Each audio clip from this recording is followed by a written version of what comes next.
악기를 하는 분들이 참 많습니다. 그래서 프로들은 아니지만 전부 아마추어인데 다들 얼마나 잘하는지. 제가 예전에 중국에 갔을 때 이 여행을 하는데 거기 가서 참 좋았던 것이 그 저녁에 어떤 집에 가가지고 다 하는데 다들 악기를 가져와서 연주를 해요. 근데 저는 그래서 굉장히 잘하는 줄 알고 봤더니 다들 그냥 아마추어들이에요. 근데 이분들이 부끄러워하지 않습니다. 그러니까 예술이 이런 음악이 생활화되어 있는 거예요. 춤도 그 다음에 음악도 연주도 노래도 전부 그냥 민간인들이 그래서 자기들이 가져와서 함께 하는데 우리나라는 좀 상상하기 어렵잖아요. 우리나라는 꼭 프로만 나올 수 있고 아마추어는 감히 악기를 꺼내지도 못하는데 그게 아닌 것 같아요. 그래서 우리 현대교회가 특히 금요일 저녁에 이 악기들 다 가져와서 열심히 하는데 우리 성도님들도 많이 참여해 주시기 바랍니다. 우리 김기현 장로님께서 이제 오셨으니까 또 이제 악기가 또 새로운 악기가 또 하나 추가가 되겠습니다. 우리 김기현 장로님께서 연주하시는 그 에어로폰을 우리 김종순 집사님 그 기계 이름 아십니까? 아하, 우리 집사님 맨날 그 기계 가져와라 그래요.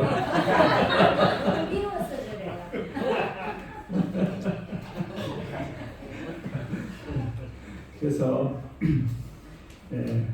이 찬양 부끄러움 없이 누구나 우리 여기 와서 하나님 앞에서 찬양함으로 하나님께서 기쁨을 얻으시고 또 우리 모든 성도님들도 더불어 기뻐할 수 있기를 바랍니다. 뭐 악기를 못 하시는 분들은 노래를 하시면 되고 노래를 못 하시는 분은 춤을 추시면 됩니다. 네. 춤 못춘 사람은 예. 듣기만 하면 되지. 들썩들썩 하시면 됩니다. 4월달은 기독교의 그 부활절이 있는 주간입니다. 지난주 아마 지지난주에 교회들이 부활절 예배를 들었을 텐데요. 우리 재림교회는 성탄절과 같이 부활절도 교회의 무슨 성역으로 그렇게 지키지는 않습니다. 다만 그 의미는 중요하다고 우리가 생각하고 있습니다. 예, 부활절은 또 날짜도 상당히 비슷해요. 오늘은 제가 부활절이 뭔지를 조금 여러분들에게 설명을 드리기 위해 가져왔습니다. 자, 부활절이 영어로 뭡니까? 예?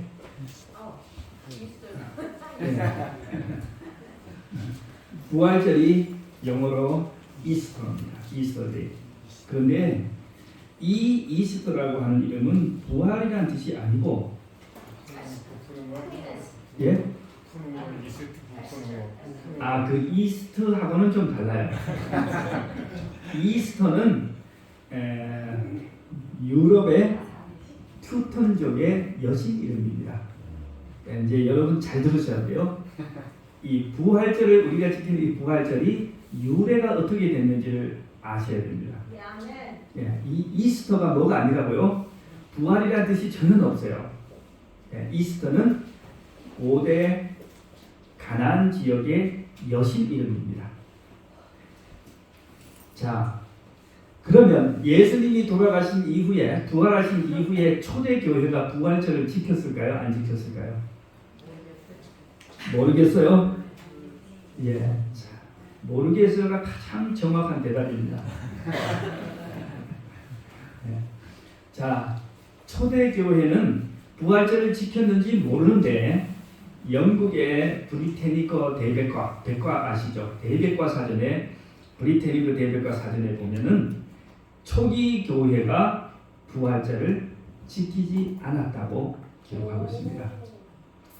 신약 성경이나 사도적 교부들의 저술 가운데 그리스도인들이 부활절을 지켰다는 암시는 없다. 예, 특정한 날을 거룩히 여기는 것은 초대 그리스도인들의 정신에서 비롯된 것이 아니라 그러므로 크리스마스도 부활절도 초대 교회에서는 지키지 않았습니다. 그러면 이게 언제 들어오게 되느냐? 여러분 혹시 이 그림 보셨습니까? 유명한 화가 보티첼리라고 하는 화가가 그린 그림인데 이 그림의 이름은 프리마베라입니다. 가운데 예쁜 여자가 있죠. 예, 이 가운데 있는 여신이 누구냐 하면 바로 비너스입니다. 비너스 들어보셨죠? 네. 그리스의 여신, 가장 완벽한 아름다운 여신 비너스. 그런데 이 비너스 위에 뭐가 있어요? 큐피드라고 하는 또 신이 날아다니고 있죠. 예, 큐피드가 뭐 합니까? 사랑해. 예, 사랑의 활을 쏴가지고 세상에 그 많은 눈물을 흘리게 한 나쁜 신. 그죠? 그런데 이 비너스가 그리스의 사랑의 여신, 미의 여신을 대표하는데 원래는 봄의 여신입니다. 이 비너스는 봄에 자신이 가진 그 생산력, 그죠? 다산의 상징입니다. 그래서 이 비너스에 의해서 풍요와 다산을 상징하는 그런 봄의 여신이고, 여기서부터 뭐가 시작되냐면 여신을 숭배하는 관습이 시작됩니다. 여러분 부활절 날짜 아시나요?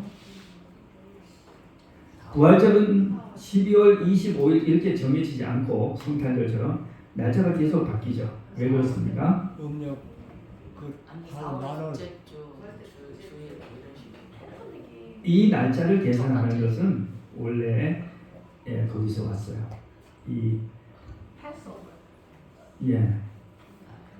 이 고대 근동의 여신 숭배하는 날짜가 음력이기 때문에 그렇습니다. 음력이 있으면 뭐가 있냐면은, 근데 이 사람들은 조금 이상한 게 춘분 아시죠? 춘분이 며칠이에요? 3월 22일. 춘분은 3월 20일이죠. 그때부터 뭘 계산하냐면 춘분 직후에 오는 가장 가까운 만월, 음력 15일이 되는, 이게 계속 바뀌죠. 그래서 어느 날은 3월 22일에서 좀 가까워질 수 있고 또는 멀어질 수도 있는데 이 만월, 그죠? 춘분으로부터 계산해서 가장 먼저 오는 만월, 그죠? 음력 15일 그때부터 계산해서 첫 번째 주일, 이 부활절이 됩니다. 그러니까 아무도 몰라요. 그냥, 그죠? 며칠이라고 하면 그런 줄 아는 거예요. 자, 이 아까 말씀드린 이스터는 원래 그 고대 가나안 지역으로부터 시작해서 북유럽으로 전파된 고대 여신입니다. 여러분 혹시 성경에 아스다롯이라고 하는 여신 알아요? 예. 누굽니까? 바알과 아스다롯이 나오죠. 바알 신의 부인이 아스다롯이에요. 그 아스다롯이 바로 이스터입니다. 예. 자, 부활절 명칭이 바로 뭐가 되세요? 이스터가 된 것은, 근데 좀 더 고대로 올라가 보면 이 여인의 후손이에요. 이 여인이 누구냐면 세므라미스는 고대 바빌론. 여러분 혹시 바벨탑 아세요? 바벨탑 창세기 10장이 나오잖아요. 11장. 거기 나오는 바벨탑은 하나님에 대한 반역을 주도한 거죠. 이 바벨탑을 주도한 사람이 누구예요? 니므롯이죠. 니므롯의 부인입니다. 근데 이 반역자 니므롯의 이 바벨론의 이제 아내가 바벨론 여왕인데 세미라스가 자신을 여신으로 칭하고, 이 사람으로부터 뭐냐면 이게 이름이 언어가 조금씩 변하는데 아스다롯, 가나안에서는 아스다롯으로 불렀고 바벨론에서는 이시타르. 지금도 바벨론에 가면 이시타르 게이트라고 있어요. 그거가 이집트에는 이시스, 그리스 로마에서는 아프로디테와 비너스로 이름이 바뀝니다. 예, 그리고 북유럽에 가가지고 투툰족에 가서는 뭐가 되냐면 이스타가 돼요. 이 이스타가 지금 현재 부활절의 명칭 이스터가 됩니다. 자, 이 세미라미스의 다른 모습인데요. 방금 봤던 이 비너스, 세미라미스 고대 바빌론 이 여인의 다른 이름이죠. 여러분 혹시 이거 보셨어요? 예. 콜롬비아 영화사에서 횃불을 들고 나타나는 이 이상한 여인이 바로 그 이스터입니다. 그 다음에 또 더 충격적인 장면은 이 여자예요. 이 여자도 성경적 근거가 하나도 없습니다. 바로 고대의 여신 숭배 사상에서 와서 이러고 있어요. 자, 하나님께서는 고대 그죠? 뭐였습니까? 바벨론 시대 그 이전에 홍수로 세상을 심판하십니다.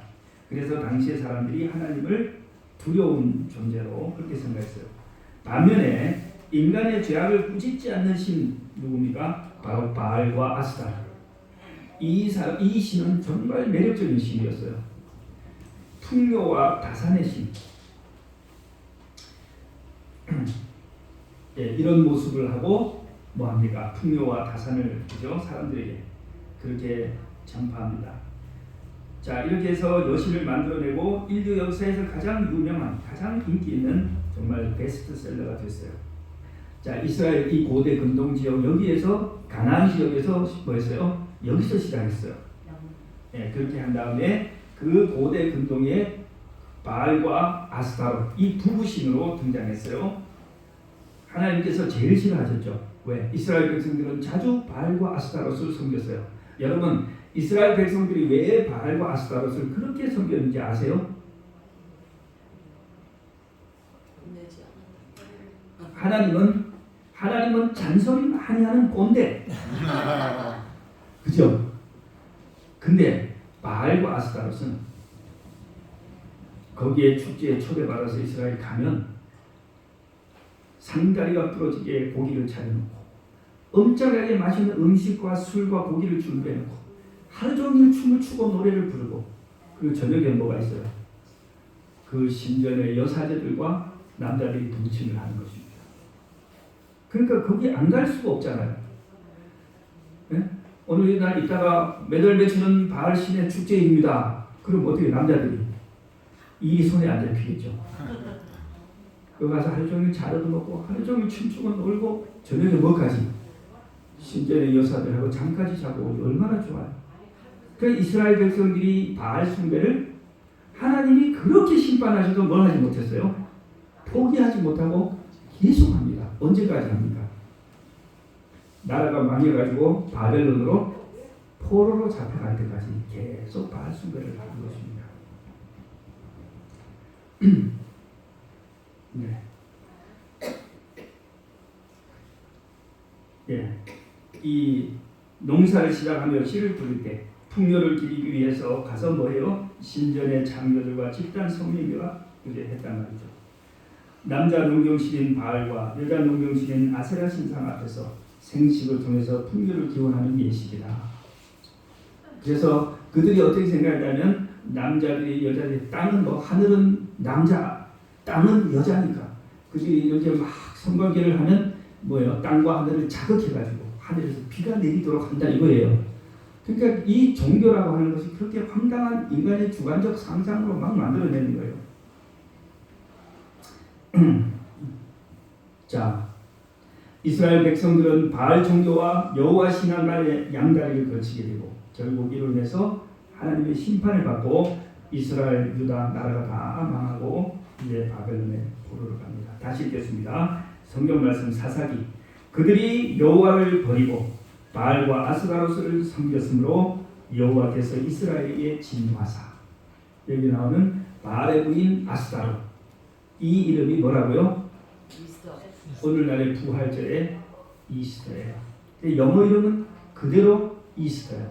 한국은 부활절 했기 때문에 볼 때 몰라봐요. 그런데 영어 이름은 여전히 이스터입니다.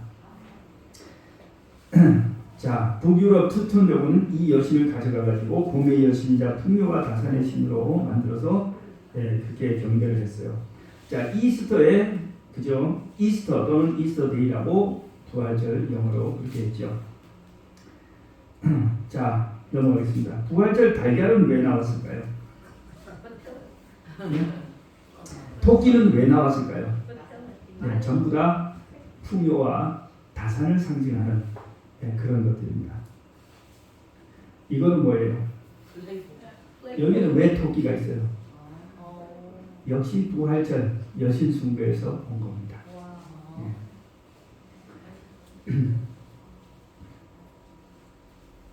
자, 그러면 이러한 이스터라고 하는 이 고대 이스터 여신의 숭배 이 명칭이 왜 오늘날 기독교의 부활절의 이름이 됐을까요? 이것은 누가 한 것이냐면 천주교가 니케아 공회의에서 325년 니케아 공회의를 열고 거기에서 이스터를 뭘로 만들었어요? 기독교의 부활절로 만들었습니다. 원래 이스터는 원래 이교 우상 여신을 숭배하던 그 풍속이었어요. 근데 그것을 뭘로 바꾼 거예요? 그냥 그거를 니케아 공회의에서 기독교의 절기로 바꾼 것입니다. 로마 황제 콘스탄티누스가 종교회의를 소집해서 니케아 공회의에서 부활절을 춘분 후에 오는 만월 후 첫 일요일 지키기로 결정했습니다. 실제 예수님의 부활의 날짜는 언제일까요? 실제 예수님의 부활의 날도 비슷합니다. 그래서 사람들이 못 알아차리고 이스터 축제를 그대로 받아들여요. 여러분 6월절 언제인지 아시죠? 6월절이 예수님께서는 6월절에 돌아가셨는데 6월절이 며칠이죠? 이사는 1월 14일. 예, 니산을 그러니까 유대 성력으로 1월 14일. 예, 제가 말씀드린 거기다 100을 더하면 대충 맞는다고 했어요. 4월 말에 떨어지는데 그런데 유대력도 뭐냐 하면은 정입니다. 음력입니다. 음력은 뭐가 들어가요? 꼭 윤달이 들어가요. 짧기 때문에. 그래서 태양력하고 맞추다 보면 꼭 윤달이 들어가는데 유대력은 3년에 한 번 윤달을 집어넣습니다. 요즘 우리나라는 4년에 한 번 윤달을 집어넣죠. 그래서 이거 계산하기가 너무 복잡해요. 그래서 여러분 날짜는 대략 그렇다고 이해하시면 됩니다. 자, 이렇게 해서 이스터 주기를 만들었던 콘스탄티누스 황제의 의도는 뭐냐면 로마에 있는 많은 이교도들을 기독교화 시키려고 그렇게 했기 때문에 정책적으로 한 것인데 그러나 우리 그리스도인들은 그것을 뭐 할 수 없어요? 그것을 예수님의 부활의 정확한 축제로 인정할 수 없습니다. 자, 그래서 오늘 우리가 좀 다루고자 하는 주제는 예수님께서 이제 부활하셨는데 제가 여기 그냥 빨리 넘어가겠습니다. 자, 인간은 죽으면 어떻게 될까요? 사람은 죽으면 어떻게 될까요? 네? 잠을 잔다. 그죠? 우리가 잠들었다 그러잖아요. 사람이 죽으면 잠이 들었다. 고대 이집트인들은 이 죽음을 어떻게 이해했을까? 옛날에 이집트인들은 사람이 죽으면 염을 해서 관에 넣고 미라로 만들었죠. 거기에 뭘 하나 넣냐 하면은 책을 한 권 넣어줍니다. 그게 뭐냐면 사후에 사람이 죽은 뒤에 가야 할 길이 멀어요. 근데 그 길을 안전하게 잘 갈 수 있도록 하는 하나의 안내서입니다. 그걸 갖다 사자의 서라고 해요. 죽은 자의 책이라고 해서 사자의 서라고 해서 미라마다 그 책을 한 번씩 넣어줬어요. 그 사자의 서에 보면 죽은 사람이 어떤 경로를 거쳐서 가게 되는지를 아주 자세히 기록해 놨습니다. 여기에 이집트인들이 그 섬기는 신이 누구냐면 많은 신이지만 오리시스라고 하는 신을 이제 섬겼는데 이 오리시스는 뭐냐면은 원래 죽었었는데 다시 살아나서 저승에서 죽은 사람들을 선과 악의 저울을 가지고 심판한다 이렇게 했어요. 오리시스가 가운데 있습니다. 죽은 사람은 반드시 이 사람을 통과해야 되고 이 신 앞에서 이제 그죠 심판을 받고 좋은 곳으로 갈지 나쁜 곳으로 갈지 결정을 합니다. 자, 그러면 조로아스터교가 혹시 들어보셨어요? 페르시아 지역에 이란 지역에 있던 이 종교는 조로아스터라고 하는 이 사람이 만든 종교인데 이 종교가 굉장히 유명합니다. 이 종교가 특별히 유명한 것은 지금 이 교가 뭐 굉장히 세상에 퍼져 있지는 않는데 이 종교의 가르침이 기독교의 가르침과 많이 유사해요. 그래서 이 종교를 많이 사람들이 이야기합니다. 이 조로아스터교에는 이제 천당 지옥이 있어요. 그리고 종말론이 있어요. 그 다음에 나중에 뭐 구세주가 나타나고 막 그래요. 그런 게 굉장히 비슷한 점이 많은데 여기 이 사람들의 교리에 따르면 사람이 죽은 지에 나흘째 되는 날에 침바트라고 하는 다리로 가서 미드라심과 심판들 앞에 섭니다. 살아서 착한 일을 한 사람은 아름다운 소녀의 인도를 받고 낙원으로 가고, 살아서 나쁜 짓을 한 사람은 아주 못생긴 노파를 만나서 다리 아래 지옥으로 떨어진다. 그렇게 되어 있습니다. 네. 걱정이 되십니까? 안심되십니까? 다음은 우리나라의 그저 중국, 아시아의 많은 유교입니다. 유교는 어떤 내세관을 가지고 있을까? 유교는 놀랍게도 인간관이 기독교하고 되게 비슷합니다. 자, 인간을 이와 기로 구성이 되어 있다. 그렇게 보고요. 이는 하늘로부터 온 본성이니까 사람이 죽으면 하늘로 돌아가고, 백은 육체적인 것인데 이 백은 다시 또 두 개로 나뉩니다. 혼과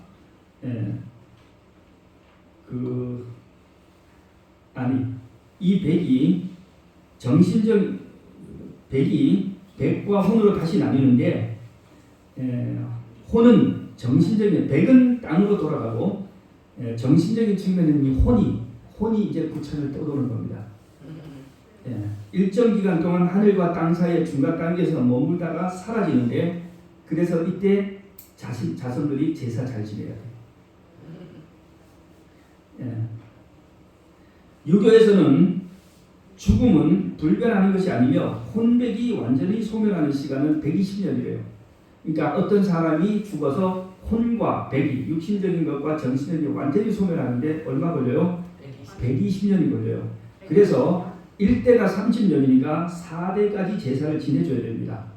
120년 동안 이 혼백이 완전히 제자리 처리가 될 때까지 제사를 지내야 돼요.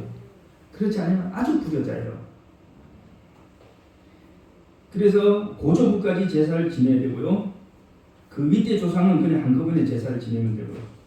부모의 자식 상은 3년 해줘야 되는데, 뭐 다른 게 아니고 3년 이제 상을 해주는 것은 내가 태어났을 때 3년 동안 부모님이 먹이주고 입혀줘서 걸어다니도록 해줬으니 나도 이제 부모님과 헤어질 때 3년을 해드려야 된다는 의미로 그렇게 한답니다. 자, 유교는 제사의 종교죠. 불교는 어떻습니까? 불교는 여러분이 아시는 것처럼 윤회, 사람들이 계속 죽지 않고 뭐합니까? 윤회를 하지요.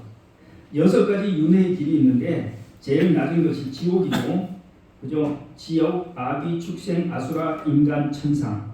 그러니까 우리가 여기 사는 것이 두 번째 높은 단계입니다. 이 위에 천상이 있고 맨 밑에 이제 여러 층이 있고 지옥이 있는데, 여기를 어떻게 결정하냐? 살았을 때 착하게 살면, 좋은 업을 쌓으면은 한 단계 더 높은 곳으로 갈 수 있고, 그러나 살았을 때 나쁜 짓을 하면 한 단계 더 낮은 곳으로 가는 것입니다. 그래서 이것이 윤회의 수레바퀴인데 이것을 벗어나지 못하고 계속 하는데 해탈을 통해서만 여기서 빠져나올 수 있다. 뭐 이렇게 합니다. 자, 이제 기독교 계통을 보겠습니다. 기독교에는 뭐가 있어요? 먼저 천주교에는 사람이 죽은 뒤에 3곳으로 갑니다. 천당, 지옥, 그리고 연옥. 천당 아시죠? 네. 지옥은 알죠. 아셔요? 연옥은 몰라요. 중간치. 연옥은 말 그대로 중간 단계입니다. 여러분 이렇게 보시면 저 사람은 착해서 천당 갈 것 같고 저 사람은 악해서 지옥 갈 것 같은데 어떤 사람은 천당 갈지 지옥 갈지 모르는 애매한 사람들이 있죠. 그 사람들 어디 보내야 돼요? 연옥을 보내야 돼요. 얼마나 합리적입니까? 그리고 또 이제 이런 것도 있어요. 이 연옥에 가면 여러 칸들이 있는데 림보라고 그러는데 어린 아이들, 아무것도 모르고 태어나서 얼마 안 돼서 죽은 아이들 어디 가야 돼요? 천당을 가자니 예수님도 모르고 아무것도 한 게 없고, 지옥을 보내자니 너무 불쌍하고, 그러니까 다 연옥으로 보냅니다. 이런 사람들. 그런데 연옥에 가서 뭐 하냐? 이 연옥에 가가지고 불 속에서 고통을 받아요. 지옥이랑 마찬가지네. 지옥과 좀 다른 것은 뭐냐면 천당으로 갈 기회가 있어요, 이 사람들이. 근데 막 끓는 불 속에서 연옥에 가가지고 끓는 불 속에서 괴로운데 연옥에서의 몇 시간은 이 세상에서 몇 년하고 맞먹습니다. 그러니까 그 고난이 길고 괴롭고 힘들어요. 살려달라고 아우성인데 그때 만일 살아있는 자손이 연옥에 있는 조상을 위해서 기도를 하거나 헌금을 바치면 그 시간이 단축될 수 있습니다. 네. 그래서 천주교에서 이러한 것을 가르쳐 가지고 뭐 했어요? 면죄부를 팔았어요. 면죄부. 살았을 때 우리 아버지가 죄를 지었지만 많이 지었지만 자손이 뭐 하면 자손이 교회에다 헌금을 왕창 바치면 면죄부를 사면 아버지가 연옥에서 천당으로 좀 빨리 갑니다. 그런데 이 연옥은 성경의 근거가 한 마디도 없어요. 전적으로 이 사람들이 어디서 만들어냈냐? 전적으로 외경 아시죠? 성경에 들어가지 않는 옛날 고대 문서가 있어요. 그 외경에 보면 이상한 천사들하고 연옥이 나옵니다. 그걸 가지고 만들어낸 교리예요. 그런데 이것이 가장 효과적으로 사람을 통치하는 수단입니다. 그런데 이거를 보급시킨 사람이 누구냐면 그 서양의 유명한 시인들과 화가들입니다. 여러분 혹시 단테 아세요? 유명한 시인 단테의 신곡. 네, 그런데 보면 지옥과 연옥에 대한 묘사가 잘 나오고. 근데 그것이 그냥 문학적으로 보급을 되니까 누구나 다 믿어버렸어요. 그 다음에 또 유명한 그저 성당의 그 벽화들에 보면은 그 연옥 그림이 있습니다. 그래서 그러나 이런 것은 인간의 상상의 산물이지 결코 성경에 근거가 있는 것이 아닙니다. 쉽게 말하면 이설이요 이단입니다. 자, 성경과 배치되는 가장 큰 문제는 이 연옥이 뭐예요? 이게 지금 단테가 묘사한 그 연옥입니다. 그 사람들은 하늘에는 천당이 있고 지옥은 어디 있다고 믿었어요? 지옥은 지하에 있다고 믿었어요. 그래서 지금 땅을 그저 위에는 지표면이고 땅을 계속 파들어가 보면 여기에 잘 안 보이시죠? 1단계, 2단계, 3단계 해가지고 8단계, 9단계까지 있어요. 저 맨 밑에가 우수관이 있는데 저기가 지구의 중심입니다. 지옥이 정말 땅 밑에 있을까요? 여러분 땅을 깊이 석유 파듯이 깊이 파면 그 밑에 저런 지옥이 층층이 나옵니까? 아니죠. 네, 이것이 단테의 신곡을 보고 그린 저겁니다. 지옥의 구조도입니다. 자, 기독교의 지옥 보기 전에 성경에는 제가 성경들을 안 써왔네요. 죄송합니다. 이 천주교의 교리의 가장 큰 문제는 사람이 죽은 후에 구원의 기회가 또 있다고 가르치는 겁니다. 근데 성경은 뭐라고 하냐면 히브리서 9장 27절에 한 번 죽는 것은 사람에게 정하신 것이요 그 후에는 심판이 있으니 더 이상의 죽은 후에 뭐가 없어요? 더 이상의 기회가 없습니다. 그러므로 우리는 반드시 살아생전에 오늘 우리의 구주를 선택해야 하는 것입니다. 다음 기독교의 지옥입니다. 그럴듯하죠? 네, 이글거리고 타는 불입니다. 자, 지옥이 어디에 있을까요? 우리 기독교가 천당과 지옥을 우리가 주장하는데 이 기독교가 말하는 지옥은 천주교가 말하는 지옥하고 같아요. 그러다 보니 모순이 생깁니다. 천당은 하늘에 있고 지옥은 어디에 있나요? 땅속에. 자, 우리 기독교는 천주교 가르치면서 연옥은 버렸지만 지옥의 가르침은 아직도 바꾸지 못하고 있습니다. 성경에서는 무슨 말이 나오냐면 음부 또는 지옥이라고 하는 말이 나오는데 성경이 말하는 음부가 뭘까요? 무덤. 음부라는 뜻은 무덤을 뜻하는 거. 성경이 말하는 무덤은 음부는 사실상 무덤입니다. 네, 무덤입니다. 그러면 지옥에서 영원한 불이 홀로를 탄다. 성경에 그렇게 묘사되어 있지는 않아요. 영원한 불은 영원한 불대로, 음부는 음부대로 되어 있어요. 근데 우리 이걸 합쳐서 이해를 하는데 그렇게 이해하시면 안 됩니다. 음부는 죽음, 무덤을 뜻하고 하나님의 그 불은 영원한 불은 하나님의 심판을 의미한다고 보시면 되겠습니다.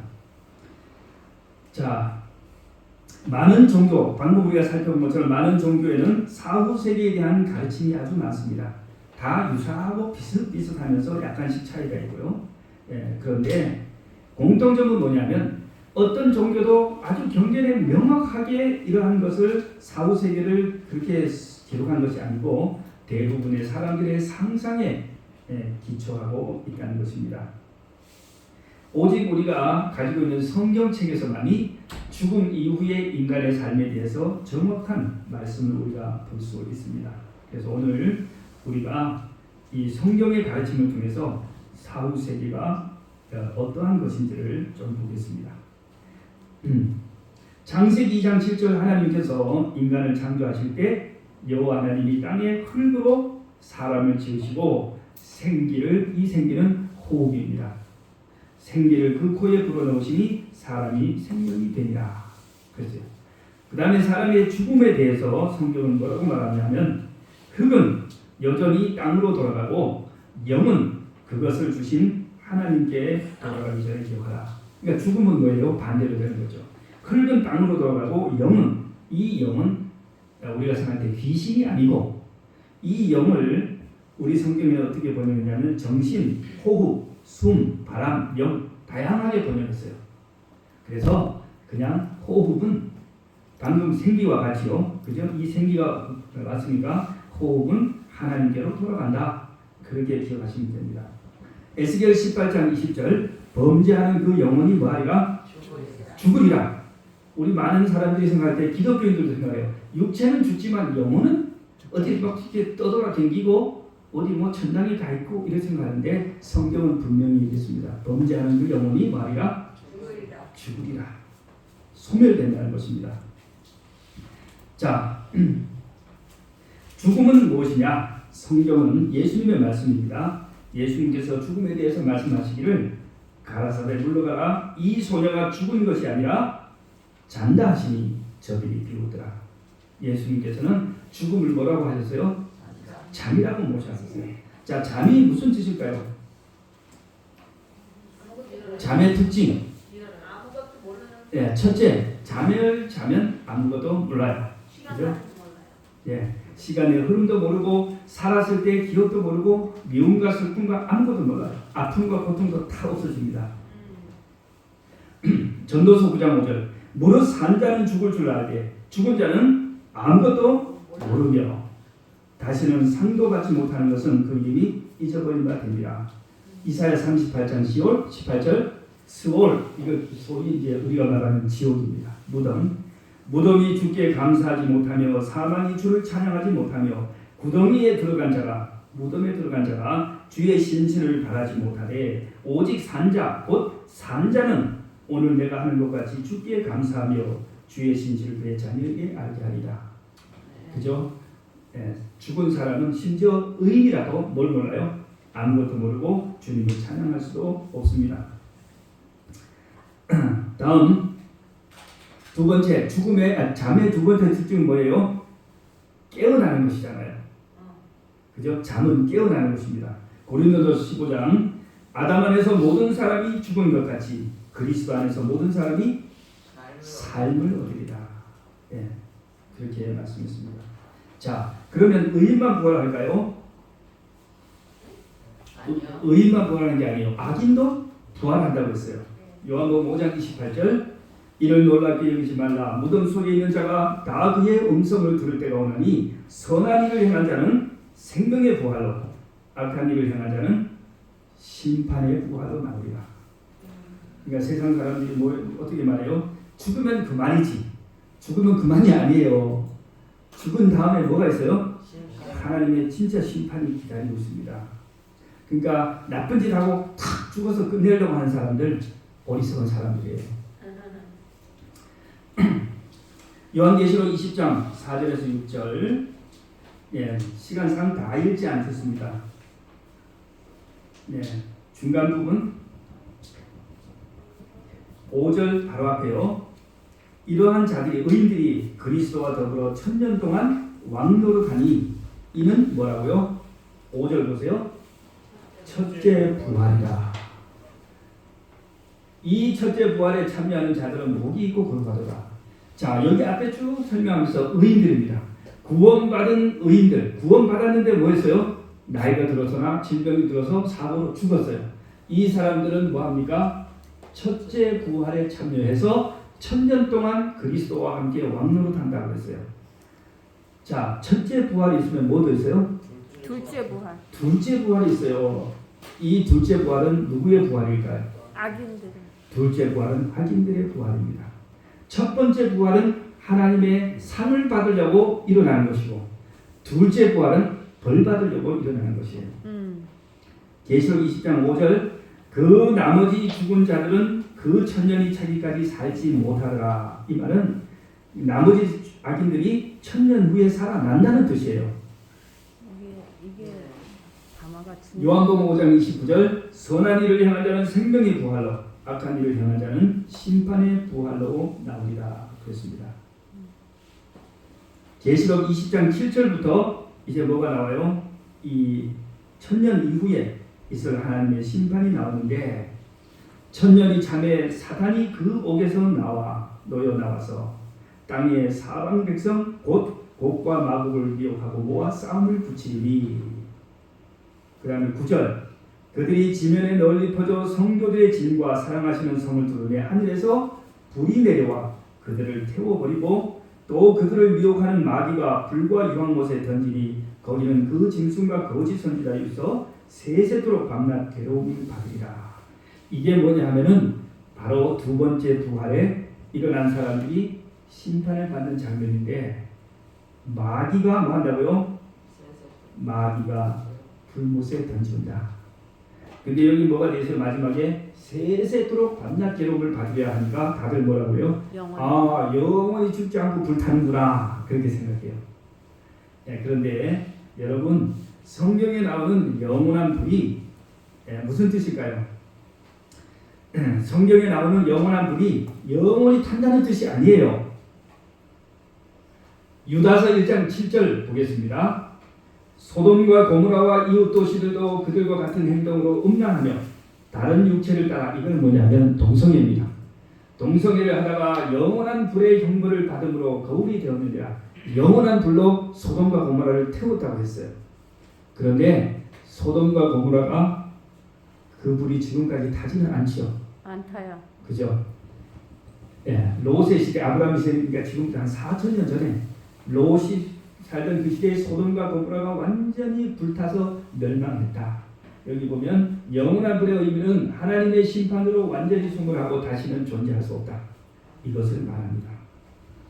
자, 그러면 이제 우리가 이제 의인들과 악인들의, 그죠? 의인들의 그 부활과 악인들의 심판을 우리가 이제 봤는데요.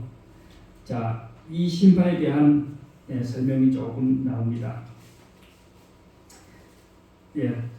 그냥 넘어가겠습니다. 부활한 악인들이 심판을 받게 되는데, 자, 모든 사람 심판을 받는데, 여기에 보시죠. 13절과 14절을 보면 참으로 중요한 말씀이 나옵니다. 바다가 그 가운데 죽은 자들을 내어주고 또 사망과 음부도 그 가운데서 죽은 자들을 내주매, 이게 뭐냐면 두 번째 부활, 악인들이 부활했습니다. 각 사람이 자기의 행위대로 심판을 받고 사망과 음부도 불못에 던지니 이것이 둘째 사망이다 그랬어요. 여기에 보면 사망과 음부도 뭐 한다고요? 불못에 던져서 소멸한다. 더 이상 뭐가 없어요? 사망도 없어지고 지옥도 없어지고 아멘. 무덤도 없어지는 겁니다. 다 아멘. 끝나는 겁니다. 아멘. 자, 시편 37편 10절 무슨 말씀일까요? 잠시 후에 악인이 없어지리니 내가 그것을 자세히 살필지라도 없으리로다. 구원받은, 그죠? 천국에서는 잠시 후에 악인이 없어지니, 완전히 소멸했어요. 내가 그것을 자세히 살필지라도 없어요. 이것이 하나님의 완전한 심판입니다. 자, 그러면 이제 우리가 마지막으로 하나님께서 우리를 위해 만드신 천국이 어떤 곳인가? 또 내가 새 하늘과 새 땅을 보니 처음 하늘과 처음 땅이 없어졌고 바다도 있지 않더라. 내가 들으니 도자에서 큰 음성이 나서 이르되 보라 하나님의 장막이 사람들과 함께 있으되 하나님이 그들과 함께 계시니 그들은 하나님의 백성이 되고 하나님의 친히 그들과 함께 계셔서 모든 눈물을 그 눈에서 닦아주시니 다시는 사망이 없고 애통하는 것이나 곡하는 것이나 아픈 것이 다시 있지 아니하리니 처음 것들이 다 지나갔으리로라. 아멘. 이것이 하나님께서 우리를 위해 예비해 두신 의인들을 위해 준비해 주신 천국입니다. 아멘. 오늘 우리는 부활절 기간을 맞아서 부활절의 유래에 대해서 살펴보았습니다. 부활절은 그 치주와는 다르게 고대 운동의 아스가로 숭배로부터 유래된 것을 알게 됐습니다. 그러므로 우리가 그리스도의 죽음과 부활을 기념하되 세상의 풍속을 좇아서 그렇게 할 필요는 없습니다. 세상의 모든 여러 종교들이 나름대로 사후 내세관을 설명하지만 그러나 우리가 가지고 있는 성경에만큼 이렇게 분명한 내세관이 없습니다. 성경의 가르침은 연옥이 전혀 존재하지 않습니다. 지옥이라고 하는 것이 특별한 별도의 장소가 있는 것이 아니고 단순한 죽음과 무덤을 의미합니다. 영원한 불은 하나님의 영원한 심판을 의미합니다. 성경의 가르침은 성도들이 죽자마자 즉시 천당으로 가는 것이 아니고 육체는 흙으로 돌아가고 그 다음에 정신은 소멸하지만 예수님께서 다시 오시는 날 부활하여 천국에 가는 것입니다. 사람은 죽은 후에 잠자는 상태로 있다가 의인들은 예수님께서 재림하실 때 부활하여 그리고 예수님과 함께 하늘에 갈 것입니다. 악인들은 예수님이 재림하신 후 1000년 후에 부활할 것이고 그때의 심판을 받게 되는 것입니다. 하나님께서는 우리를 위해서 새로운 땅 신천신지를 창조하실 것이고 그 나라에는 더 이상 죄악이나 고통이나 슬픔이나 애통이 없을 것입니다. 구원받은 의인들은 예수님과 함께 영원히 행복하게 살 것입니다. 아멘. 우리 예수님께서 그 나라를 우리에게 주시기 위해서 뭐 하셨어요? 그토록 잔인하고 고통스러운 형벌을 당하셨습니다. 그분이 우리가 당해야 될 그 형벌을 대신 당하신 것입니다. 사랑하는 성도 여러분, 예수님의 부활을 기념하는 이 계절을 맞아서 우리의 눈을 예수님께 고정하시기 바랍니다. 아멘. 성경은 우리에게 아주 귀중한 진리를 가르쳐주고 있습니다. 성경에 따르면 우리 인생은 어디로 와서 어디로 가는지 모르는 그런 방황하는 인생이 아니고 천국을 향해서 가는 순례의 길인 것입니다. 아멘. 세상 사람들은 죽으면 모든 게 그만이라고 말하지만 성경은 죽음 이후에 의인에게는 영원히 상급이 있고 악인에게는 형벌이 기다린다고 합니다. 세상 사람들은 죽음에 대하여 아무것도 모른 채 후회와 공포 속에 무덤으로 내려가지만 우리 구원받은 그리스도인들은 부활의 소망 가운데 무덤 속에 내려갑니다. 얼마나 아름답습니까? 이 부활에 참여하시려면 한 가지 조건이 있어요. 그게 뭘까요? 신뢰받아야 돼. 거듭나야 돼. 네, 여기 로마서 10장 9절 말씀을 우리 읽겠습니다. 다 함께 한번 읽어볼까요? 내가 만일 시작. 내가 만일 내 입으로 예수를 주로 시인하며 또 하나님께서 그를 죽은 자 가운데서 살리신 것을 내 마음에 믿으면 구원을 받으리라. 사람이 마음으로 믿어 의를 이루고 입으로 시인하여 구원에 이르느니라. 누구든지 주의 이름을 부르는 자는 구원을 받으리라. 아멘. 네, 자, 우리가 부활에 참여하기를 원한다면 우리는 예수님의 부활을 믿어야 합니다. 아멘. 예수님의 부활을 믿지 않으면서 내가 나중에 부활할 것을 어떻게 믿을 수 있어요? 그죠? 그래서 여기 로마서에 뭐예요? 내가 만일 내 입으로 예수를 주로 시인하며, 그죠? 하나님께서 그를 죽은 자 가운데서 살리신 것을 믿으면 구원을 받으리라. 그렇습니다. 아멘. 우리 성도님들 다 믿으십니까? 아멘. 믿기를 원하십니까? 아멘. 아멘 하십시오. 오늘 이 그리스도의 부활은 오늘 이 그리스도의 부활은 우리들의 부활의 예표이자 보증이 됩니다. 이 귀중한 소망을 굳게 믿으시고 끝까지 승리하시길 바라면서 말씀을 마치겠습니다. 아멘.